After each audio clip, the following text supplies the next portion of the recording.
चलिए नमस्कार। अब मिलते हैं आप हमारे अगले वीडियो में।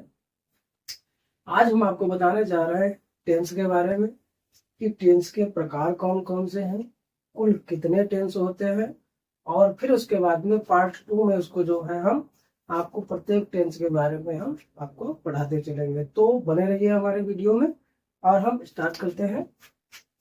जानेंगे टेंस। टेंस क्या है?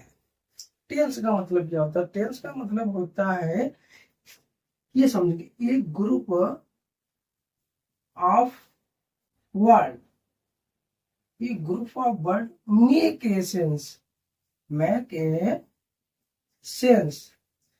एक शब्दों का वो समूह या एक शब्दों का ऐसा समूह जिसका क्या हो, सेंस निकलता हो, सेंस निकलता हो यानी एक अर्थ निकलता हो, उसको हम क्या कहेंगे? टेंस कहेंगे। यानी क्या कहेंगे इसको?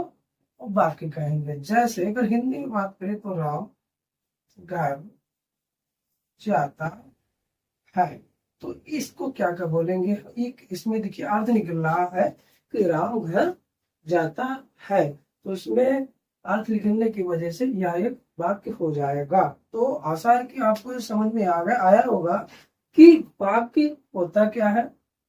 अब हम आपको इसके प्रकारों के बारे में हम आपको बताएंगे कि प्रकार जो है कौन कौन सा होता है।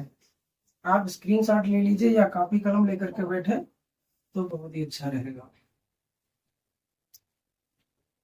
चलिए हम जानेंगे टेंस और टेंस के प्रकार।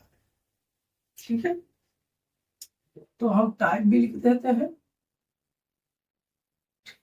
टेंस के प्रकार। ठीक, तो आप क्या ध्यान रखने की जरूरत है? आपको ध्यान रखने की जरूरत है, पहला पॉइंट क्या है? Indefinite, indefinite. ठीक, फिर आपको ध्यान रखना है नंबर 2 पे कॉन्टिन्यूअस।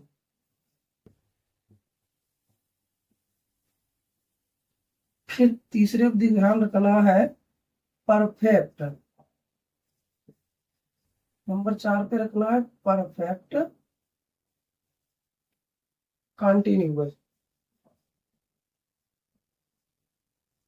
आपको ये इतना ध्यान रखना है, स्पेलिंग की बात बाद में है। ठीक है, कुल मिला करके जो हम मैथड आपको समझाना चाहते हैं कि वो आप समझिएगा। इसमें क्या है? इंडेफिनिट ध्यान रखना है, continuous, perfect, perfect continuous, indefinite, continuous, perfect और परफेक्ट कॉन्टिन्यूअस। ठीक, और बाकी जो आपको इतना तो पढ़ते ही हैं टेंस के क्या प्रकार होते हैं, तो ध्यान देना कि 3 होते हैं। क्या होता है? प्रेजेंट, पास्ट, फ्यूचर, ये 3 होते हैं। ठीक है, इसका मतलब नहीं बताया, मतलब आपको पता होगा, यानी वर्तमान काल और बीता हुआ काल और आने वाला काल। ठीक, चलो बता दिया। अब इसमें ध्यान रखने की आवश्यकता क्या है? तो आपको यहाँ पे लिखना है प्रेजेंट। ठीक, अब ये कैसे बनेगा? और यहाँ पे ध्यान रखना है, ये टेंस लिखना है। ठीक, अब क्या है? यहाँ पे प्रेजेंट लिखा, यहाँ पे पास्ट लिखा, फ्यूचर। ठीक, ये 3 चीजें यहाँ पे लिखनी। ध्यान रखना कि इतने में ही जितने भी टेंस के प्रकार होते हैं वो आपको पूरी तरीके से समझ में आ जाएगा। अब हम स्केच चेंज कर लेते हैं। ठीक है, अब लिख कैसे याद रखना? प्रेजेंट, पास्ट, फ्यूचर याद रखिए। अब क्या करना है?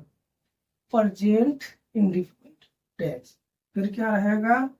फिर से प्रेजेंट कंटिन्यूअस टेंस, फिर present perfect tense, present perfect continuous tense. ये इस तरीके से होता है। ठीक है, अब ऐसे ही बात करें तो ये पास्ट में भी हो जाएगा। पास्ट में क्या बनेगा? चलिए इसका बना के दिखाते हैं, बाकी सेम हो जाएगा। तो क्या होगा? यहाँ पे प्रेजेंट लिखा है, यहाँ पे लिखेंगे, पहले लिखेंगे आप लोग कॉपी में प्रेजेंट, फिर क्या लिखेंगे? इंडेफिनिट, फिर क्या लिखना है आपको? आगे लिखा है टेंस, ये वाला। फिर क्या लिखना है? फिर प्रेजेंट लिखना है, नंबर 1 हो गया। ठीक है, फिर लिखना है आपको प्रेजेंट। फिर लिखना है आपको क्या है दूसरे नंबर पे कंटिन्यूअस। फिर क्या लिखना है आगे टेंस। ठीक। फिर तीसरी वाली लाइन पर पहली लाइन हो गई, दूसरी हो गई। फिर लिखना है आपको प्रेजेंट। प्रेजेंट फिर क्या है परफेक्ट। फिर क्या है टेंस। टेंस लिखना है यानी present indefinite tense, present indefinite tense, present continuous tense, present continuous tense, इस तरीके से। और ऐसे ही तीसरे नंबर पर भी लिख, तीसरा तो हो ही गया, चौथा नंबर पे लिख देना है। चौथे क्या फिर प्रेजेंट उठाएंगे, प्रेजेंट। फिर क्या लिखना है परफेक्ट। फिर क्या लिखना है कंटिन्यूअस।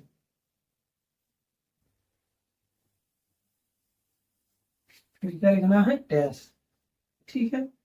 तो इस तरीके से आपने देखा कि यहाँ पे प्रेजेंट के 4 टेंस बन गए। ठीक है। ऐसे ही पास्ट का बनेगा। पास्ट में बनेगा past indefinite tense, past continuous tense, past perfect tense और पास्ट परफेक्ट कंटिन्यूअस टेंस, इस तरीके से। फिर ऐसे ही फ्यूचर का बनेगा। और ध्यान रखना इसके भी यानी इसके भी 3 और प्रकार के होते हैं। कैसे ध्यान रखेंगे, पहला ध्यान रखेंगे कि इसमें होता है आफर्मेटिव। आफर्मेटिव टेंस। ठीक। दूसरे नंबर पे क्या होता है, दूसरे को होता है निगेटिव टेंस। तीसरे क्या होता है इंट्रोगेटिव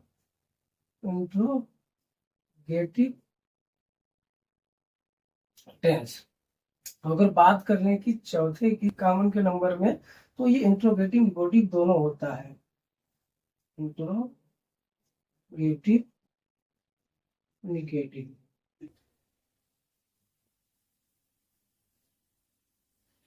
ठीक है। तो इस तरीके से ये 4 तरीके के ये होते हैं। अफर्मेटिव क्या होता है, अफर्मेटिव वो चीज होती है जिसमें कोई सकारात्मक बात कही जाए। जैसे हिंदी में समझेंगे, राम घर जाता है, तो एक सकारात्मक बात है।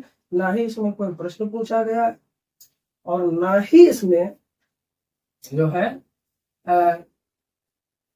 नकारात्मक शब्द है, ना ही का शब्द ना का शब्द नहीं आया है। तो ये क्या हो गया अफर्मेटिव। ठीक है। इसको हटा देते हैं, रहेगा। ठीक है। राम घर जाता है। ठीक। निगेटिव क्या रहेगा, निगेटिव में नकारात्मक, राम घर नहीं जाता है। तो बाकी सब सेम है। क्या है इसमें बदलाव है कि ये नहीं लग गया, नहीं की वजह से ये नकारात्मक हो गया। ठीक। अब इंट्रोगेटिव, इंट्रोगेटिव में क्या राम घर जाता है, तो यहाँ पर इसमें क्या हो गया कि प्रश्न पूछा गया और प्रश्न पूछे जाने की वजह से इसको जो है इंट्रोगेटिव टेंस कहा जाता है। इंट्रोगेटिव निगेटिव क्या है, तो इसको ध्यान से समझना कि जिसमें प्रश्न और नकारात्मक दोनों चीजें पूछी जाए। जैसे क्या राम घर नहीं जाता है, तो ध्यान रखना कि इसमें क्या यानी प्रश्नात्मक प्रश्न पूछा गया है, नकारात्मक भी पूछा गया है, तो इसको इंट्रोगेटिव निगेटिव टेंस के अंतर्गत रखा जाएगा। तो ध्यान रखेंगे बच्चों। आई होप, मुझे आशा है कि आपको ये सारी चीजें समझ में आ गई होंगी। यस डब्ल्यू में क्या है ध्यान देना, हम एस डब्ल्यू भी देते हैं ये बच्चों को कि ऐसे ही आपको पास्ट वाला बना करके दिखाना है इस टाइप से, और ऐसे ही फ्यूचर वाला भी बना के दिखाना है। ठीक है। और फ्यूचर वाला किस तरीके से बना करके दिखा सकते हैं कि आप इसमें हम चाहते हैं कि पूरी चीज वो लाइन लिखी जाए। कैसे लिखी जाए, इस तरीके से कि पूरी तरीके से, तब समझ में आएगा। ध्यान रखना। ठीक है। पहले पास्ट लेते हैं, नंबर है इसमें, ये पास्ट पास्ट में क्या रखना है, इंडेफिनेट, इंडेफिनेट, ठीक। और उसके बाद क्या रखना है, पास्ट इंडेफिनेट, और फिर अफर्मेटिव, ये वाला,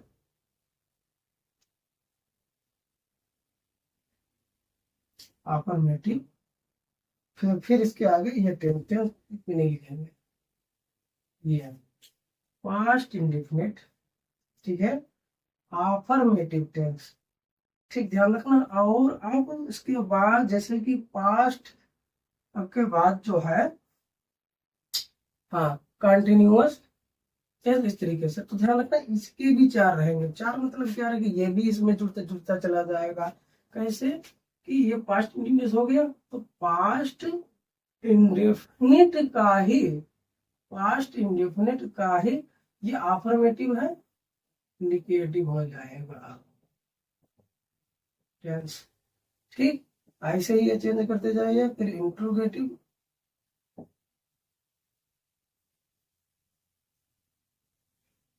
फिर ऐसे आएगा इंट्रोगेटिव इंडिकेटिव,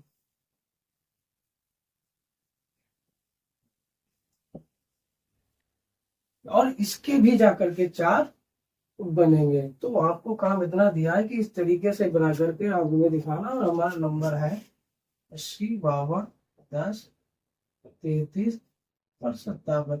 यहाँ पे आप बना करके हमारे इस व्हाट्सएप नंबर पर आप जो है लिख करके भेजें, हम चेक करेंगे और आपको बताएंगे कि हाँ, कि आपने कहाँ पे गलती की है और कितना सही रहा है रिजल्ट आपका।